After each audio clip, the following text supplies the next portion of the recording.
Hello, welcome everyone to the fourth series this year of Insights. I'm so happy to be here with you tonight and to have Angela talking with us, Angela Washko. So thank you for being here. I'm Asli Altay. I'm the head of communications and content here at the Walker Art Center. And before we start, I'd like to acknowledge the fact that the Walker Art Center and the Sculpture Garden are located in the traditional and contemporary homelands of Dakota people. This site, which was once an expanse of marshland and meadow, holds meaning for Dakota, Ojibwe, and indigenous people from other Native nations who still live here today. I would like to thank Shapko, who has donated this year's posters for us. And I would also like to thank AIGA Minnesota for their partnership on making this series possible for over 35 years. And also, on that note, please visit their events page as they are doing amazing programming, and you can follow them on social media too. So, I would like to invite Frenchy Lunning to introduce Angela Washko and to moderate the talk afterwards. Welcome.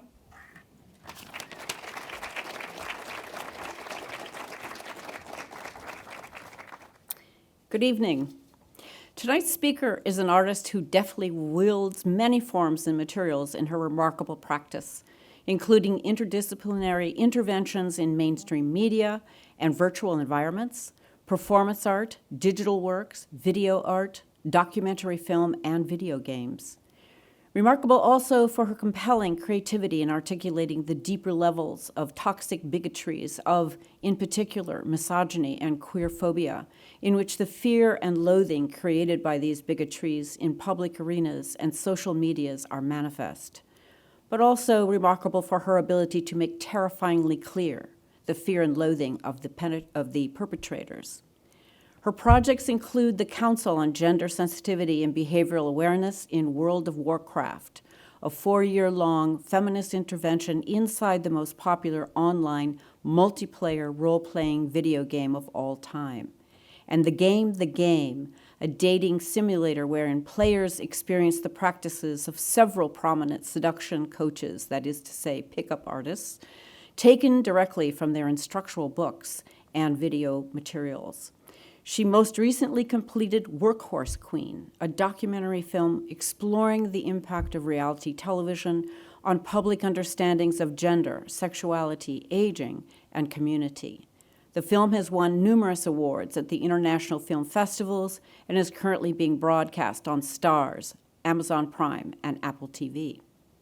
She is a recipient of the United States Artist Fellowship, the Creative Capital Award, the Franklin Furnace Performance Fund, the Impact Award at Indicade, the Jury Award for Best Documentary at the American Film Festival, the San Francisco Documentary Film Festival, and the Buffalo Film International Festival, as highlighted in The New Yorker, Frieze Magazine, Time Magazine, The Guardian, Artforum, the Los Angeles Times, Art in America, the New York Times, Rhizome, and more. Her projects have been exhibited internationally at venues, including the Museum of Moving Image, Los Angeles Museum of Contemporary Art, the Milan Design Triennale, and the Shenzhen Animation Biennale. As an artist who is influencing new generations of young artists, she is an associate professor of art at Carnegie Mellon University. Please welcome this remarkable artist, Angela Washko.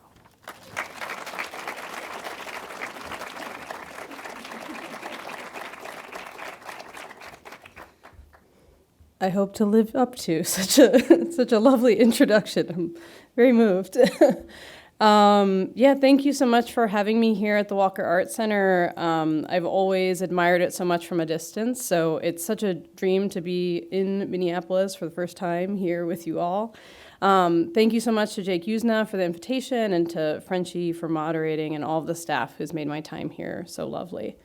To introduce myself, I'm a research-based feminist artist making storytelling projects spanning performance, video games, writing, video art, documentary film, and also making interventions within video game and multi-user online environments.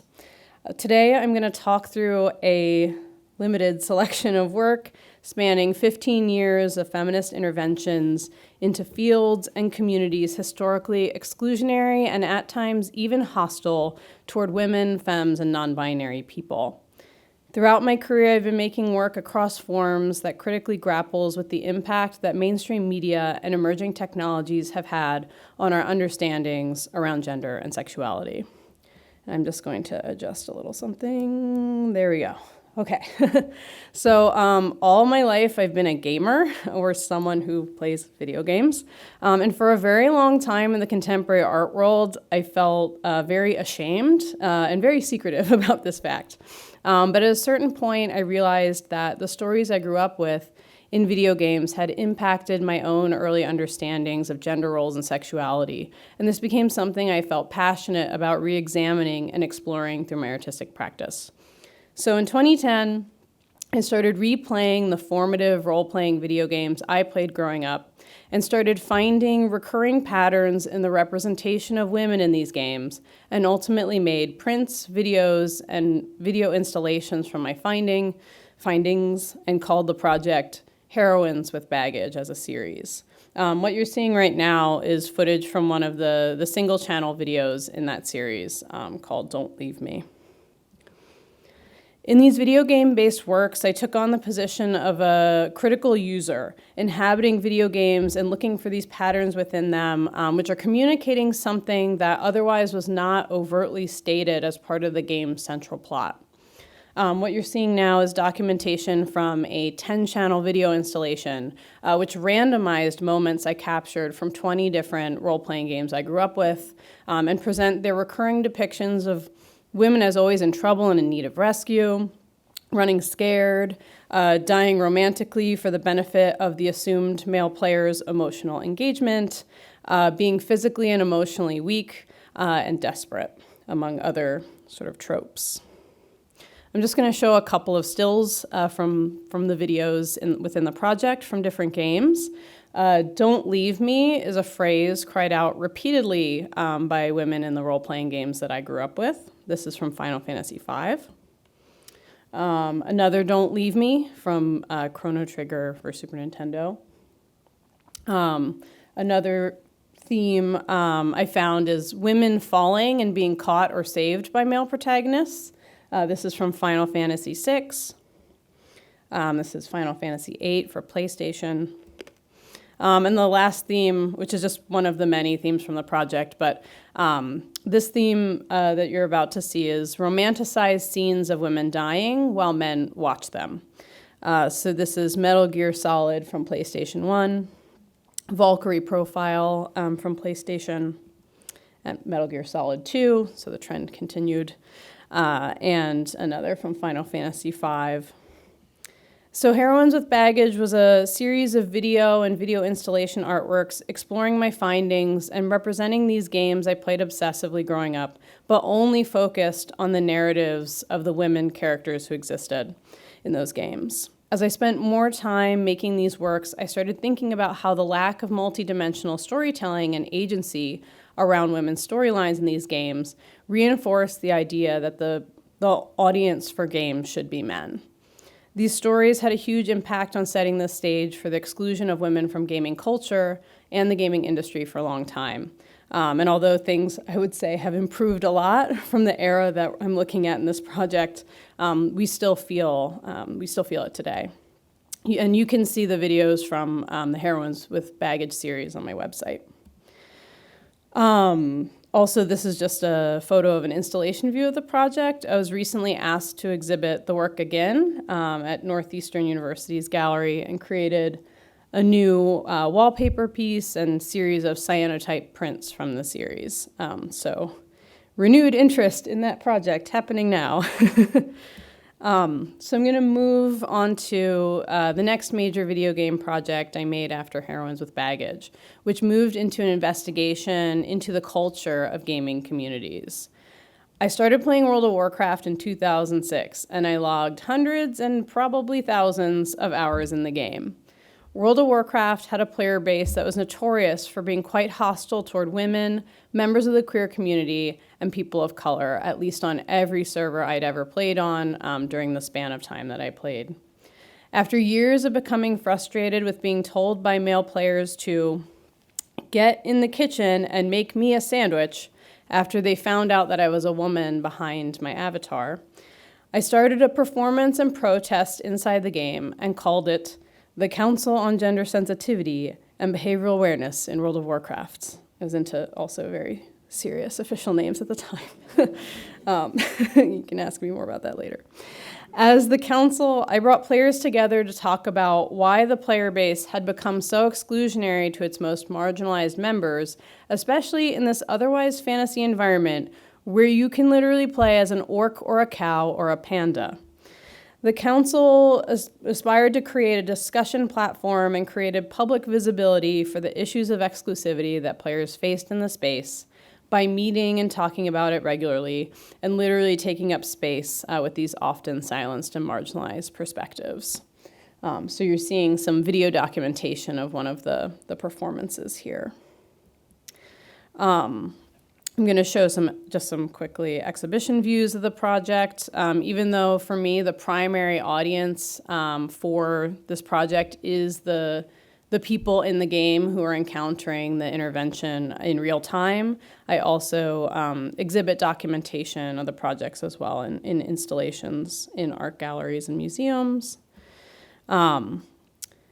When I can, when an institution will support me to do it, I like to create physical environments that echo the feel of the game environment to embed the work within. In this particular installation that you're seeing here, I photographed or screenshotted ground textures inside the game environment and collaged them together to make the floor of the installation, hoping that would help create an immersive feel and play with the scale of the game environment, making this game that you play on a laptop more human scale by situating you on the ground of the game as though you're an avatar in the space. Hopefully reminding viewers that there's a body and a person behind each of these avatars having a very real experience in this game space, even if it's happening in a, fantasy environment with the orcs and the trolls and such. The walls in this particular installation, I also chose to have them painted the most frequently reoccurring landscape color in my World of Warcraft performances, which is like burnt orange. Toward the end of the project, I also started performing the work. Normally I was doing these performances kind of in my bedroom or, in the privacy of a space where no one had to see me doing it physically. But at the end of the project, I started performing the work for live theater audiences, narrating to audiences what was happening in the game environment as it unfolded. And for this performance, you're seeing a photo of in New York City. I was able to bring somebody who'd actually become a member of the council, I'd been playing World of Warcraft with, into the theater space, and they helped facilitate the conversations with the players for the live audience. If you're interested in learning about more of the nuances of the project, I wrote a pretty comprehensive essay for Creative Time called Why Talk Feminism in World of Warcraft that goes into a lot of the process and the thinking behind the project.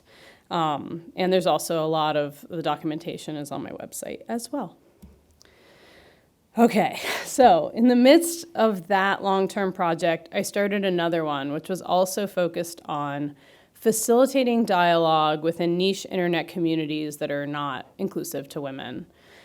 Starting in 2014, I became interested in a figure named Rushvi. His writing and his ideology started coming up during conversations I was having with World of Warcraft players who identified themselves to me as men's rights activists or members of the online manosphere. In case you're not familiar, Rushvi is a professional pickup artist. He was a professional pickup artist. He doesn't call himself that anymore now that he's pivoted to becoming a Christian self-help evangelist. I'll let you all do the research on that on your own. But anyway, at the time of this project, Rushvi had been called by many press outlets the most infamous misogynist on the internet. And as you may know, there's a lot of competition for that title. So for over a decade, he spent his time traveling around the world, teaching men how to perform in particular ways in order to have sexual exchanges with as many women as possible across geographic, language, and cultural barriers as quickly as possible. He wrote a series of seduction-centric travel guides called Bang, Day Bang, Bang Iceland, Bang Poland, and so on. One of his community fans made this image, not me. He's also the founder of Return of Kings.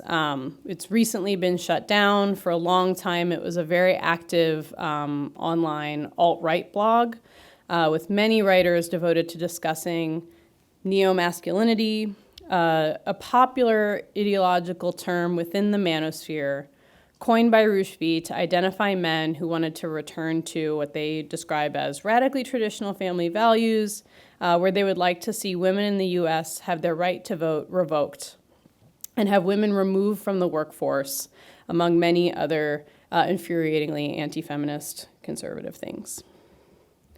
My project Banged emerged out of reading his books, his blogs, and his community forum.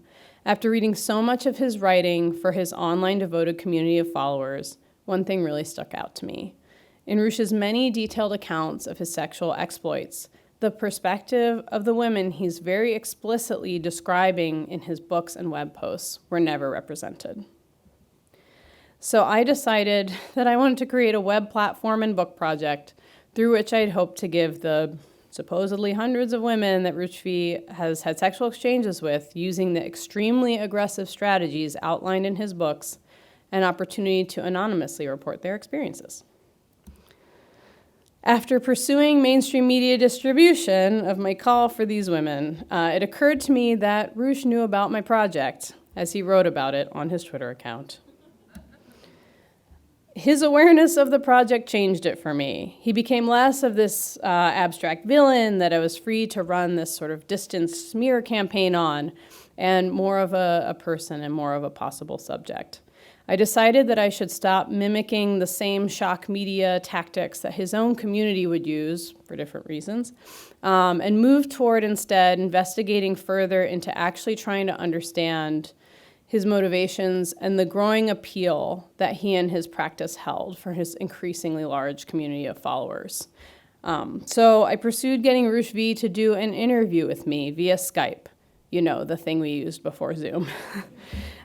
This took months of email negotiating and me literally sending him one question per day over email at his request while he tested my commitment to the project and whether or not I was just there to exploit him.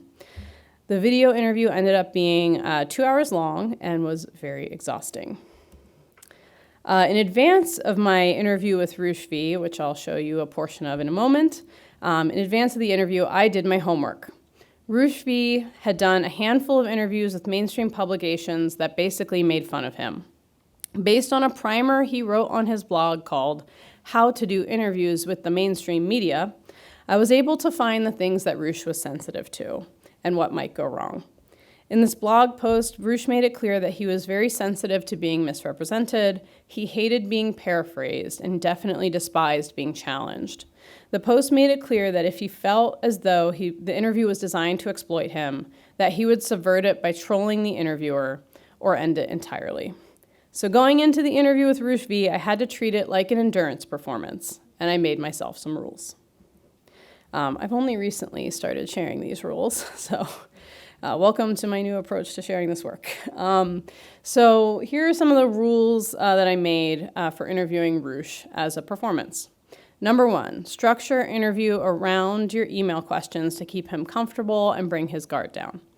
Number 2, ask new follow-up questions, but in a way that makes it clear that you are not challenging him or exploiting him. Number 3, express disagreement in a way that is cheerful. Appear submissive. Very important. When something makes you uncomfortable and challenges your worldview, laugh to keep from showing anger, fear, or deep sadness, which could end performance. That was number 4. And number 5 is failure to follow these rules will likely result in Rush ending the call, thus ending the performance. So follow the rules. I had this written down in front of me also in case I forgot. I'm going to show you 2 short clips from the interview to give you a sense of what it was like. Before I show them, I'm just going to give a content warning.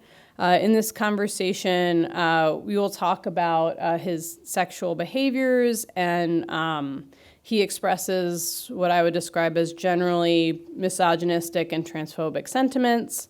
I also read his own instructions from his book Bang to him, and these instructions detail behavior that sounds coercive and also suggestive of sexual assault. So this is me reading his book to him. I also wanted to note that the audio on the clip I meant to bring, the audio sounded awful for some reason. I don't know what happened. So we're getting a slightly different clip, and the quality of the audio is not amazing. So hopefully you'll be okay with that. Okay. So this is just 5 minutes from 2 separate segments from my Banged interview. I'm a heterosexual, normal man without any alternative lifestyle leanings. I'm just an average guy. And I feel But like you write these books. Yeah. So can you just for an audience that may not be familiar with the books that you've written, can you just describe a little bit about Bang, Day Bang, Bang, Iceland, Don't Bang Denmark, and so on? I love Denmark, by the way. Each book is just basically trying to help men learn how to meet women and initiate sexual relationships, how to start a conversation with a woman, how to build attraction with a woman, how to get her into bed. If you don't mind, I do want to read a section from Bang that maybe you could sort of respond to, because I think based on what you're saying, some of the things then in Bang are maybe a more extreme version of what you're practicing now. You may be trying to play this out of context type of game where you quote Oh something. no, I'm sorry. I don't want But to tell me to stop if you want. But let's see, because I know that's what people have done in this world.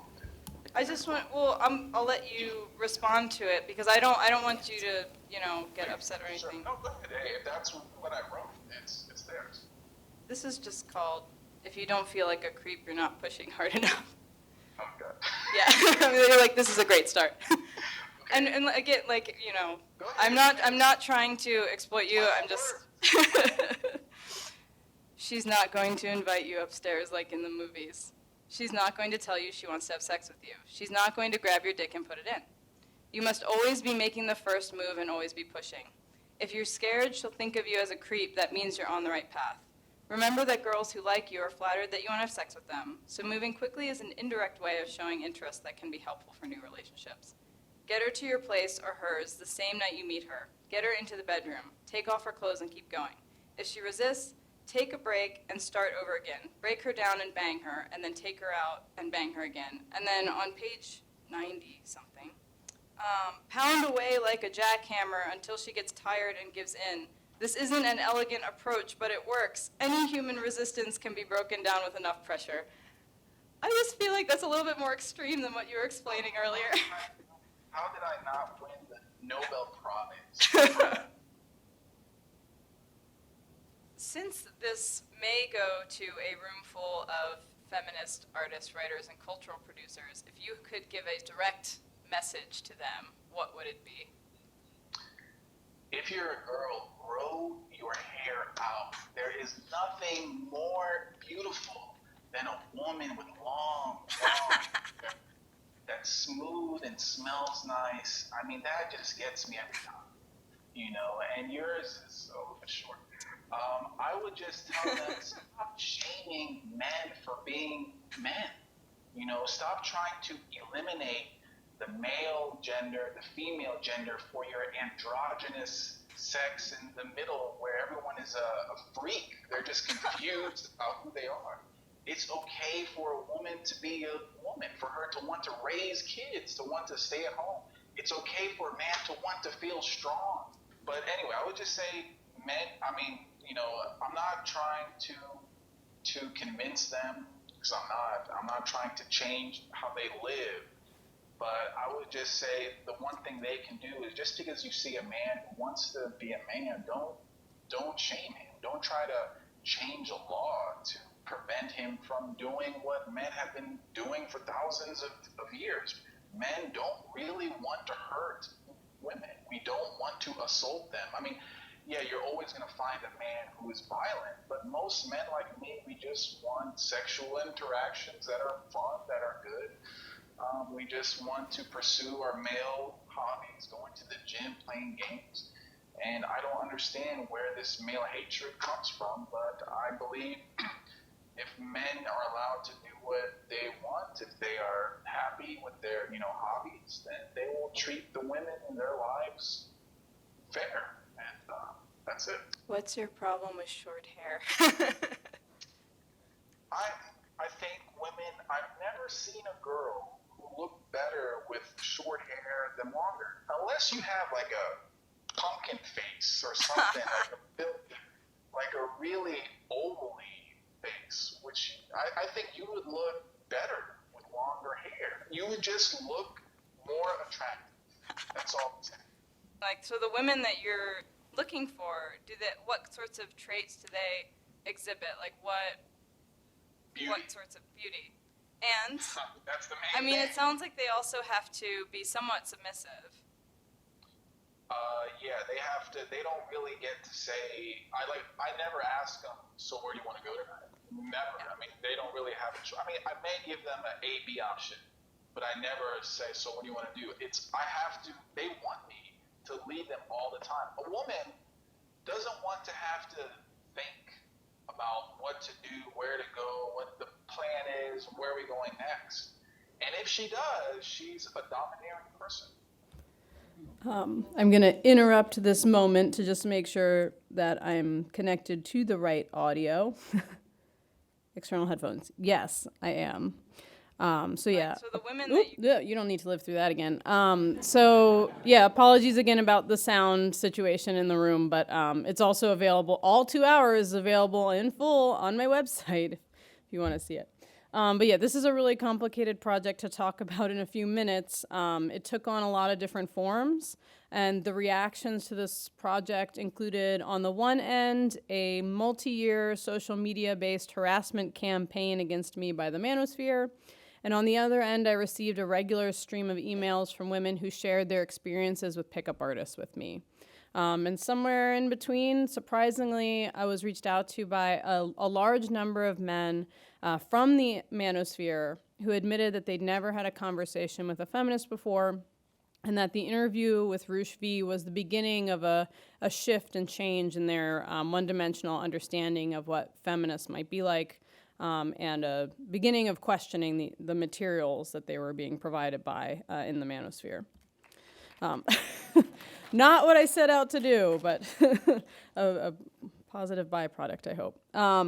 Overall, I will say I feel conflicted about this project. I would never want to tell anyone that the best way to communicate with a representative of the manosphere would be to perform submissiveness and let them spout their oppressive views at you for 2 hours.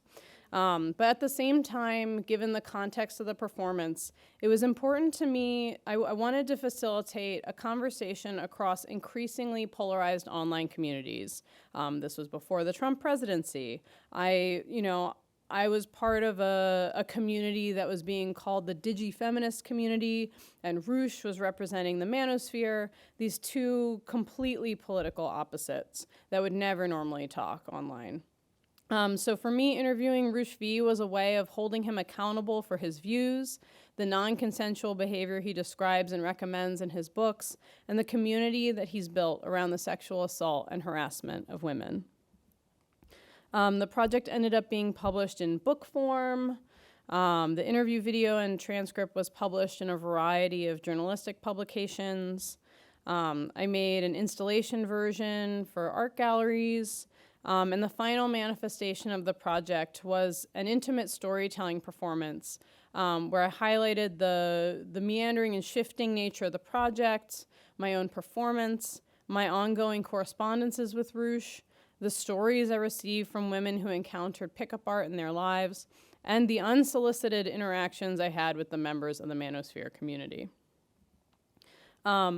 Like a lot of my work, I've done a lot of writing about it, and there was an essay I wrote called Tightrope Routines for Field Journal of Socially Engaged Art Criticism, and there's a lot of the sort of behind-the-scenes methodology and self-critique, and it also includes the emails I wrote to him to get him to do the interview in the first place, if you're interested in learning more.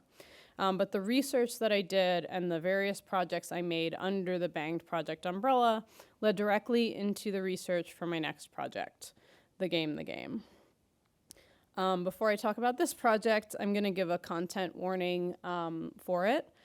The Game includes text-based descriptions of sexual assault and non-consensual behavior by pickup artists.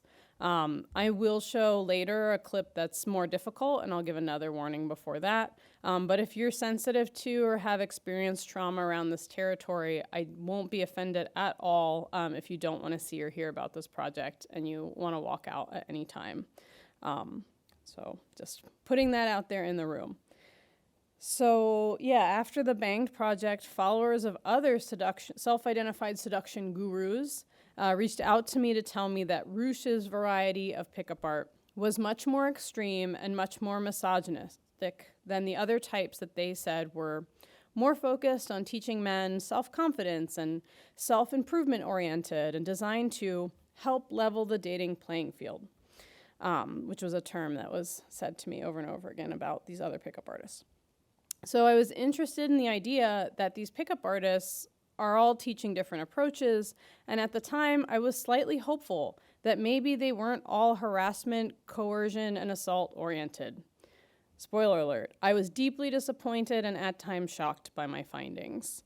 So I decided to take a deeper investigation into the most well-known and influential seduction coaches and explore the differences between the types of pickup art that they're teaching, and then ultimately make a video game about them. And now you'll probably notice that I'm using a term seduction coach. Before, they all identified as pickup artists. Once that term became widely known and criticized, they sort of pivoted toward calling themselves seduction coaches. Later, they pivoted to dating coaches, which was maybe an even more like sort of softer, ambiguous term. And even now, they've shifted to use like lifestyle coaching as the terminology. So if I say seduction coach, pickup art, dating coach, I mean the same thing, and just I'm talking about how the term has changed over time. Okay, anyway, the game. So the project's title, The Game, is a play on the best-selling book by Neil Strauss, The Game, which was the first mainstream best-selling primer into this world and community, which originated as a couple of guys with a Web 1.0 online community forum sharing tips with each other on how to pick up women, and ultimately turned into a lucrative seduction coaching industry. In The Game, I present the different seduction techniques of infamous pickup artists and allow those pickup artists to speak for themselves through their own work.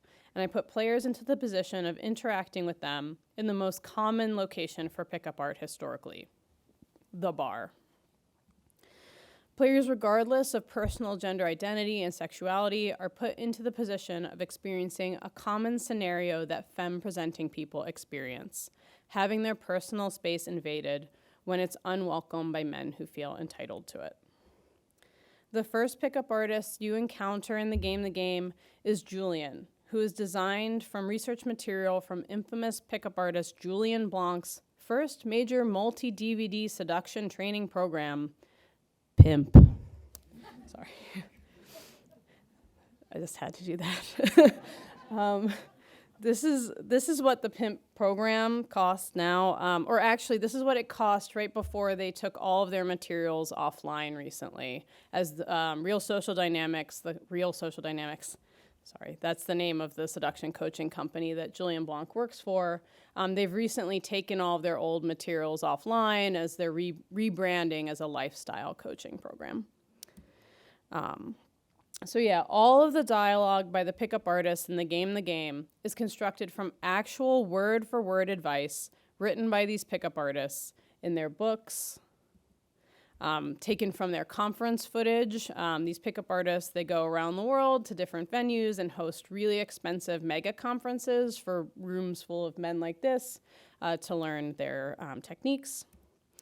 It's also taken from their expensive video coaching programs, like this one. And also situations from their hidden camera footage that they capture in clubs without women's consent and then sell to their devoted followers. A lot of these coaching materials are prohibitively expensive and not available in full online. I argue that this was not only done to make, obviously, a bunch of money off of them, but also to keep people who aren't earnestly looking to learn from them from finding out about them and holding them accountable. But I got a grant and I bought all of them. So here we are. I am going to show you an excerpt from one of Julian Blanc's seduction coaching videos. This includes some of what they call in-field hidden camera video footage. In-field just means going out of your house and doing pickup art. So putting yourself into a public space and trying to interact with a woman with the intent to seduce her. So in-field hidden camera video footage in this clip I'm going to show. Content warnings for this clip. So there is nothing pornographic in this clip. However, I will say in the in-field hidden camera video footage, Julian Blanc does kiss and move around a woman without her consent, and it's definitely it's uncomfortable and somewhat disturbing to watch. I'm showing it because I think it's important to know the gravity of what men are being taught to do by some of the most prolific and well-paid seduction coaches. So with that, I'm going to show you just a short 2-minute clip from the PIMP video coaching program.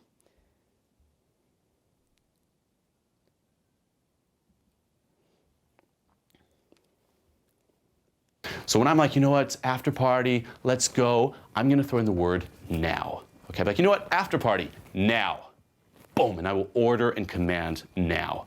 Now, okay? Listen, you don't have to if you don't want to, but let's go now. Okay, we get along, right? After party, now. Adventure, now. Let's go, now. This second, now. This second, now. Okay, I'm gonna hammer that shit in. I'll also do like, you know what, after party, because otherwise I have to go.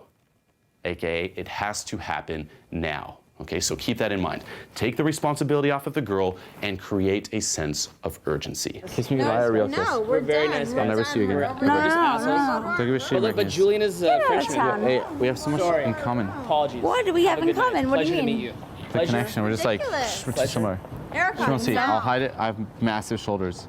She won't see. Get out of town. That's what she said. Okay, real fast, real fast. Oh my god. Oh my god. A real kiss, not shake. You're She's gone. crazy. Okay, we already kissed. It's too late. Give her a real kiss.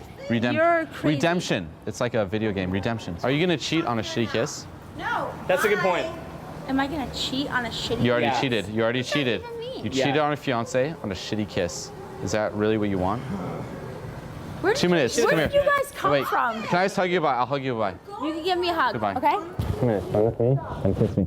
2 minutes. No, no, no, no, 2 minutes. no. It's 2 minutes. Okay, kiss me. See. No, no, no, no, no. She can't see. My friend's talking to her. So this pretty much covers, you know, like aligning the emotional side of her brain with the logical side of her brain. Okay. So this interaction that you just saw from the PIMP video coaching program is sold to men as a successful pickup art action and is being suggested as a behavior that other men should engage in. This moment presented in Julian's hidden camera footage is represented in the game. So as a player, if you continue to engage with him to the point that you end up outside of the bar and are invited to leave the venue with him, even perhaps if you push back, you may be physically moved around and touched sexually without your consent. For me, it's really important with this project. This is not me inventing or projecting what Julian is like, but presenting him and his behaviors in the way that he's presented them himself and has suggested them as a template for his many, many fans to follow. As a player and the target of pickup artists' attention, you can make a broad range of decisions in the game, from opting to hook up with different pickup artists in multiple locations to getting away from them immediately, which is the option that most players that I've observed playing the first time through try to get away. I'm invested in exploring the complexity of these practices and not oversimplifying them in the way that mainstream media does, and instead mapping them out and making their complexities more accessible. By making these pickup art practices an embodied experience and putting players into the position of making decisions and walking through interactions, I think there are insights to be gained that wouldn't be gained through other media, and that having a better understanding of these practices is essential to recognizing them in practice and dismantling them and working toward organizing against them. It's important to me that the gravity of these practices is truly felt and not a distant abstraction or an easy to dismiss, laughable idea. The band Shoo Shoo composed the soundtrack to the game, so it has a pretty dark and intense musical score, which I hope enhances the tense and claustrophobic nature of a lot of the interactions and environments.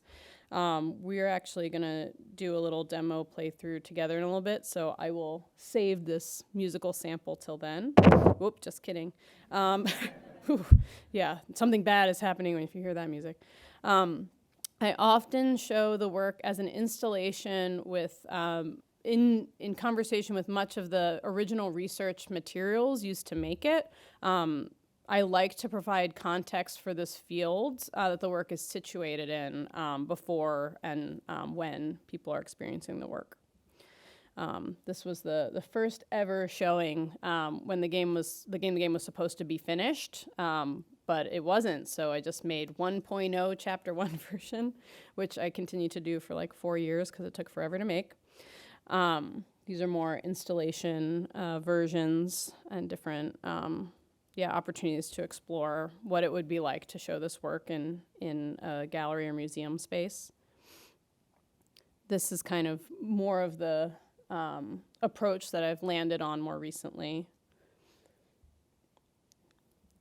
In earlier installation versions, I was interested in showing the original cyanotypes that I created to make the images in the game alongside the work. Because the game was made from hundreds of handmade and then digitally manipulated cyanotypes. Here are a few of them. And then you can see here that this is what it looks like after they are combined and altered digitally and colored and then put into Python. I really wanted the game to have a feel to it that was consistent with the emotional and psychological weight of the experience. And so I brought back some of my background in more traditional art processes rather than employing like the all digital sprite-based RPG look I had originally planned and prototyped with. That just kind of felt a little too cute. The game was published online in 2019 as part of the Rhizome and the New Museum's net art anthology, so you could download it there, along with tons of net art being preserved from the late 1980s to present. If you're not familiar with this as a resource, it's anthology.rhizome.org, but it's kind of an incredible initiative that they're doing to maintain and upkeep these various net artworks that have maybe broken over time because of the way that the internet has changed. The game is also free to download for PC, Mac, and Linux operating systems at thegamethegame.org. It was always meant to be something that people could play on their personal computers because you don't really get an understanding of the whole landscape of pickup art and the differences between these practices and how they're interconnected unless you play through it multiple times and experience the different seduction coaches' practices. Following the project, I was commissioned by IBEAM Center for the Future of Journalism to collaborate with editors at the publication The Nation to produce a piece of what they describe as experimental, artistic, investigative journalism, but focused on the primary research materials I used to make the game.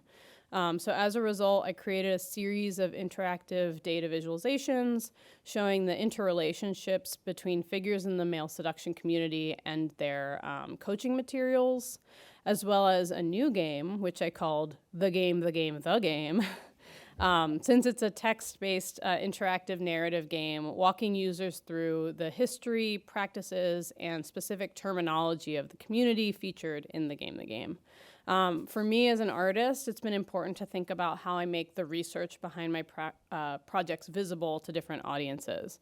So this was an opportunity to be more direct and explicit and analytical about the field, something which just wouldn't have made sense sort of overlaid with or jammed into the content of the game itself as an experience. More recently, I've been thinking about the relationship between the games industry, military technology, and the male seduction field. Even in just some of the materials I've showed you so far, you hear Julian Blanc in his own video refer to, like, this is like a video game. And a lot of the coaching materials that they use include both military terms and video game-oriented strategies. So in 2020, I made a new video essay through which I also perform and narrate, captured by a 3D depth sensing camera. Weaponizing Courtship is a video essay tracing a brief history of how military vision, culture, and technology have been incorporated into video games and how these developments have influenced the male seduction community. The performance for video ends with my critical Twitch streamer-style playthrough of Super Seducer, a commercial video game that is an uncritical pickup artist simulator developed by an actual real pickup artist named Richard LaRuina. It is terrible. Super Seducer was published after the game, and the development team behind it reached out to me for consultation on it. I did not take that job. But you can see the nearly 2-hour-long video essay online on my website if you're interested in it. And after an invitation from an editor, I had an opportunity to adapt that video into a text essay for the print magazine, the London Architectural Review. So throughout my practice, new possible contexts for my work has emerged in different fields, and I really like being able to have conversations with really different audiences through my work and intervene into different spaces of cultural production. By this point in the talk, you may be asking one of the questions I get asked nearly every time I present my work.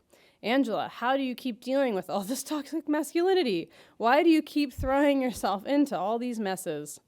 In 2018, in an act of self-preservation as an artist, I asked myself that question and decided to make a temporary shift in my practice and bring light to things that I care about uplifting. My most recently completed project is a documentary film called Workhorse Queen. I wrote and directed it and also served as my own primary camera person. Workhorse Queen is a project that stays consistent with my practice of critically analyzing media, but from a new angle. The film focuses on a figure I think is worth celebrating, who sees his life turned upside down as a result of being on reality television. My first feature-length documentary film, Workhorse Queen, focuses on how difficult it is to leverage reality television fame into a full-time artistic career and the complicated impact of reality television and social media on subversive queer performance communities, which have been a really important home for me in my work. This project also afforded me a return to performance art and drag, which were really important parts of my early art career and my curatorial practice, which I didn't get into today. But in 2018, when I first started filming the project, I fell in love with drag queen Mrs. Kasha Davis's commitment to creating queer variety shows for children of all backgrounds. Ed Popel, the person behind the Mrs. Kasha Davis persona, was someone who did not have any queer role models growing up and felt like they could not live their life authentically until much, much later in life. It was incredibly powerful and beautiful to see the media that Mrs. Kasha Davis creates to fill that void today. I never would have thought that the beautiful work that Ed is doing as Kasha would become illegal in some places. If you're not aware of the ongoing challenges to drag story hour programs nationally and the bills currently being passed to ban drag performances in public space or the reading of books to people under the age of 18, please check out the ACLU Drag Defense Fund. Many of the current drag ban bills intersect with the over 100 bills currently being proposed into legislation that attack the rights of transgender people. When I was shooting this film in 2018, the team I worked with was so moved by children's responses to Mrs. Kasha Davis's Imagination Station variety show project that we often all filmed with tears of joy running down our cheeks. We never would have guessed that 5 years later, these projects would be threatened the way they are today. The film is not just about Drag Story Hour, but lots of other stuff. But I just wanted to mention these things that are going on just in case anyone wasn't familiar and the timeliness of that subject in relationship to the film. After finishing an international film festival run, we were able to get distribution for the film, and you can see it now on Starz or Amazon Prime or Apple TV or Roku if you have one of those things. I'll briefly show the trailer. Hello, I'm Kasha Davis. Welcome to Suburbia. The biggest inspiration for me creating Mrs. Kasha Davis is emulating my mom. I started doing drag later in my life. And looking at the gay world, we didn't necessarily fit in. We wanted to have the home, the pool, the kids. This life that we had previously with our ex-wives. So I always wanted to be a full-time performer. And I realized at the age of 44, it's not too late. Going on RuPaul's Drag Race, I just felt like this is going to be a whole new adventure, a whole new life. Drag Race really put us in the forefront of entertainment. TV definitely changed the game. And with it comes good and bad. It kills me that I have not gotten on there. I get frustrated with our community, saying everybody should be young, white, and thin. You're too old, roll over and die. My insecurities took over, and it really began to get out of control. Well, everybody likes a cocktail. There's always time for a cocktail. There's always time for a cocktail. His drinking had started to escalate. And at that point, I was ready to end the relationship. RuPaul's Drag Race created this template of how to be a celebrity drag queen. And it seemed to me that maybe I didn't fit that mold. I'm proud of her and the fact that she's stretching out of whatever she thought her version of drag was. She's showing that there are no rules. Grab hold of your dream and hold it close to your heart. You've got to run and jump, skip to the side, because you have to practice, practice, practice, and work hard and never give up.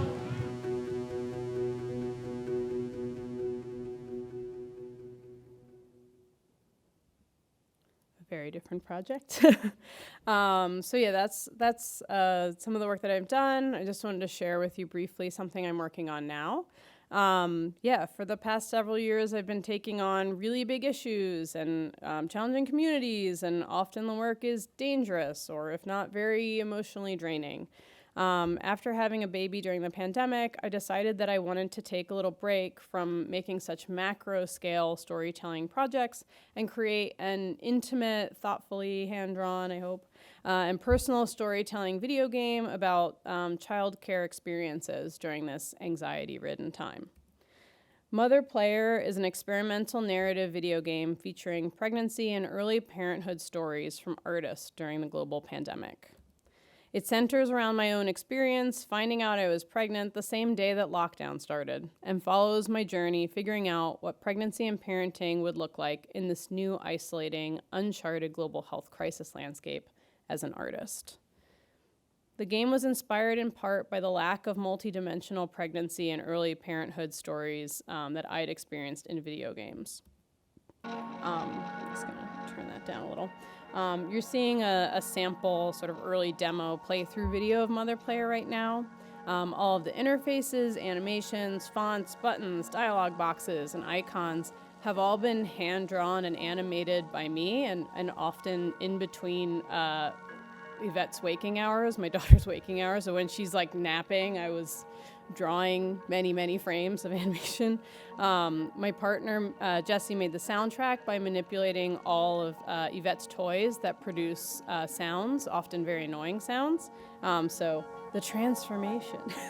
And my now 2-year-old kiddo made a lot of the paint, or all of the painted overlays, which I'm just gonna fast forward this so you can see some of them.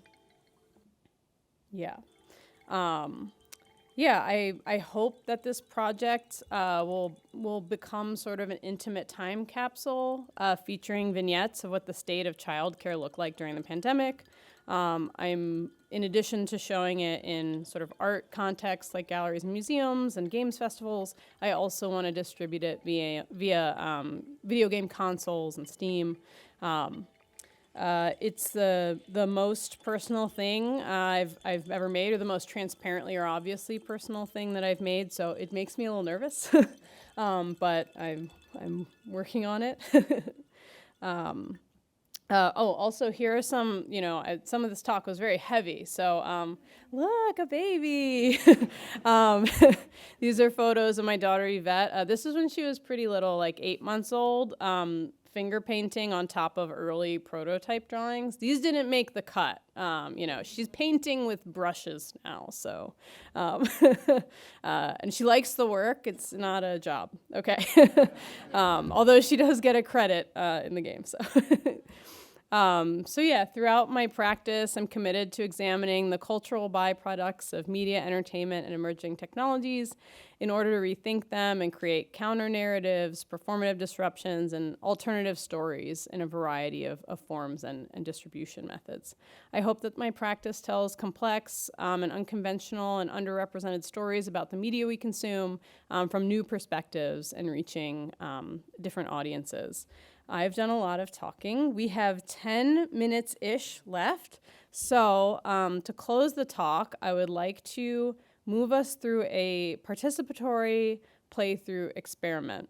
We're going to together play through 10 minutes of the game. And you're probably thinking, oh, okay, I thought we got past the game. But I'm going to have all of you collectively shout out things, and that's how we'll decide how we're going to interact with the pickup artists. We will not get to, in that time, we will not get to anything devastatingly awful. But I thought that since this is a design lecture series, that it would be nice to be able to share with you an experience of the actual designed game and the research that went into it firsthand. I'm going to set a timer. Also, like, you already saw Julian, so you know he's the first pickup artist you're going to interact with. And you have to maybe be very explicit to get away from him. Spoiler, I'm just saying. If you don't want to spend a lot of time with Julian so we see other people, you know how to do it now. Okay, so I'm going to go ahead and minimize that. And I'm going to open this. And I'm going to set my timer. Oh, we're looking good. Okay. And as I narrate it, when there's an opportunity for you to participate, I will explain to you how. So, all right, starting timer, starting game. So the game starts out by giving you all of the context to understand the experience that you're going to have, and that's really important to me. I wouldn't want anybody to just sort of stumble upon this and not know what they're getting into.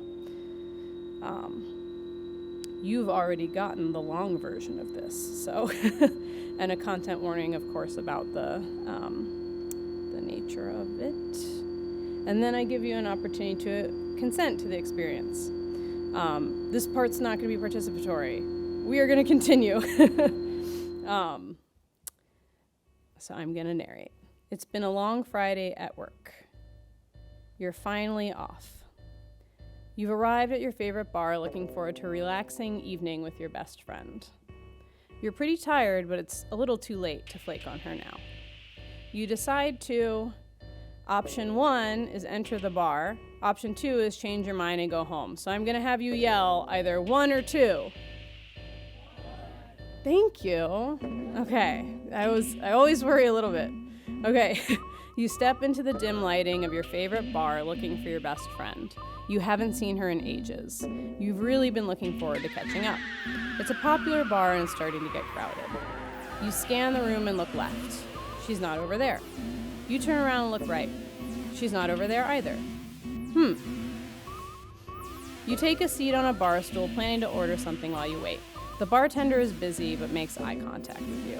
Hey, what can I get you? Your eyes dart across the bottles and taps situated behind the bartender. They land on option 1, 2, 3, or 4. 4. Okay, a bottle of seltzer water. Smart choice in this game. I'll take a glass of seltzer for now, thanks. The bartender grabs a bottle of bubbly water and pours the liquid into a glass. He pushes the glass toward you once it's full. Here you are. You quickly thank him and pay for the drink in his service. You take your drink and turn around. Hoping to spot your friend, you take another look around the bar. You've never seen it so crowded here before. You still can't seem to find her. You take a quick look at the other people sitting by the service area. You've never really noticed this during other visits to this venue, but now that you're waiting by yourself, you realize that this place is full of mostly men. You feel the weight of them staring at you. Maybe it's just the overwhelming amount of them, but it really feels like they all know each other somehow. You try to ignore this as your thoughts return to your friend. She's pretty late and you wonder if you should give her a call. You take another sip of your drink and look at your phone. No new messages. You decide to take another look around for her. You stand up again. As you turn around and try to move through the crowd to look for your friend, you realize there's no way to see her. Several men are blocking your view. Try as you might, you can't see past them. They just take up too much space. You accidentally make eye contact with one of them and he steps forward. You look at this somewhat short man of average build wearing skinny jeans, black... Okay, it's Julian. He springs forward toward you. He steps forward confidently, maintaining intense eye contact, and says in a friendly but commanding tone, "Hey." Before you can react, he grabs your arm and tries to spin you around. Spin! This doesn't seem to be a request, this is an order. Still held firmly in his grip, you react. 1, 2, 3, or 4. 3, you shake your head no and move away from him. He reacts immediately and energetically. What the fuck? Why do you hate me? Just kidding. I love you. I love you. Wait, come here. He then proceeds to grab your arm and spins you around in a circle before you have the chance to process these statements. You react to this experience. 1, 2, 3, or 4. 4. Whoa, why did you do that? I don't even know you. You express your frustration with his forwardness. Hey, I'm just kidding. I'm just kidding. My name's Julian. What's your name? 1, 2, 3, or 4. I hear a lot of 4s. Okay, so you ignore him. He persists. You! What's your name? What do you do? 1, 2, 3, or 4. 2. You're annoying. Does this normally work for you? He looks down at his feet in shame. I know! I'm so pathetic! I'm such a loser! I'm such a loser! He falls to the ground and grabs your leg, moaning exaggerated fake sobs. 1, 2, 3, or 4. Ah, gross! Get away from me! He stares at you dead in the eye. He then laughs heartily. Oh, you're so funny! He then puts his arms around you and gives you a big hug. He continues to stare into your eyes intensely. You wonder if he's listened to anything you've said. You wonder if he can take a hint. You wonder if he ever blinks. So you're waiting for someone. Who are you here with? What are they like? 1, 2, 3, or 4. 4. Speaking of waiting for someone, I gotta go find her. Bye. He puts his arm out, hinting that you should move along with him in another direction. I love you. Come on, over here. 2 minutes. Just 2 minutes. 1, 2, 3, or 4. 4, yes. Physically push him away from you. Julian puts his hands up in the air with palms facing outward and backs away from you. He quickly engages another woman in conversation and disappears into the crowd. As you walk over toward the door to give your friend a call, you find yourself surrounded again by the same crowd from earlier. As you turn around to try to get away from the group, the bearded middle-aged man in the back moves in to greet you. He stops about 2 feet away from you and looks directly into your eyes. Hey, you look like you're having the most fun here out of anyone. His tone is mildly sarcastic. He smirks slightly. 1, 2, 3, 4, or 5. Really, unanimous there. Okay. Are you fucking serious? Not again. I just want to be left alone. He looks away and speaks with apparent indifference. I'm just having a drink here. He shrugs. 1, 2, 3. 3. Well, I just want to be left alone. He shrugs. You're pretty weird. As he turns away from you, you hear him say firmly, and too old for me. You watch as he walks toward the magenta light of the dance floor and starts chatting up another woman. You take note of how transparently he operates. As you turn to look around, he disappears completely from your sight. You breathe a sigh of relief. You look down at your phone and realize you have a new message. According to your message, some of your friends are in the bar and have spotted you. They're leaving soon and you should probably go say hello. You put your phone away and try to make your way through the bar over to them. In a moment that certainly feels like deja vu, you're stopped again by several figures you've seen lurking around throughout the evening. You try again to get around them, but there's no opportunity to escape. The bar is the most crowded you've ever seen it and still crawling primarily with men. It almost seems like they're in cahoots or something. You start to wonder if this bar has transformed into some sort of bizarre how to talk to women laboratory and that perhaps you've become a live experimental test subject. Or maybe you've landed on some candid camera style reality TV show. Either way, the vibes are undoubtedly strange. The sea of men parts.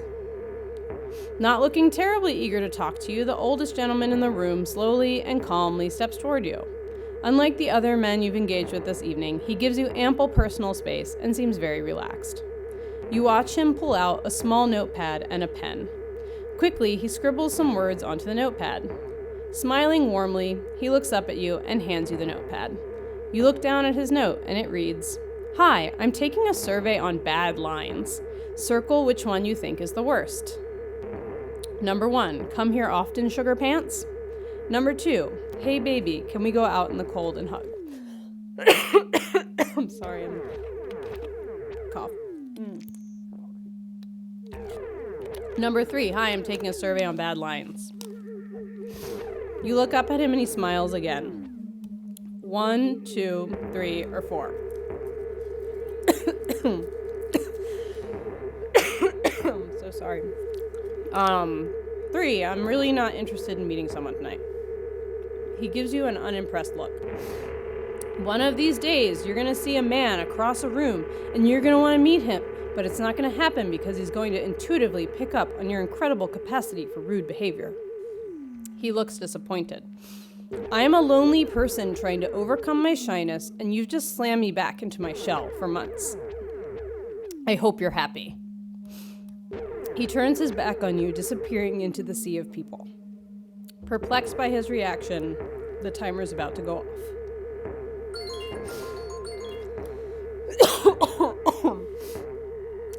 Yes, we want to quit. Thank you so much for participating.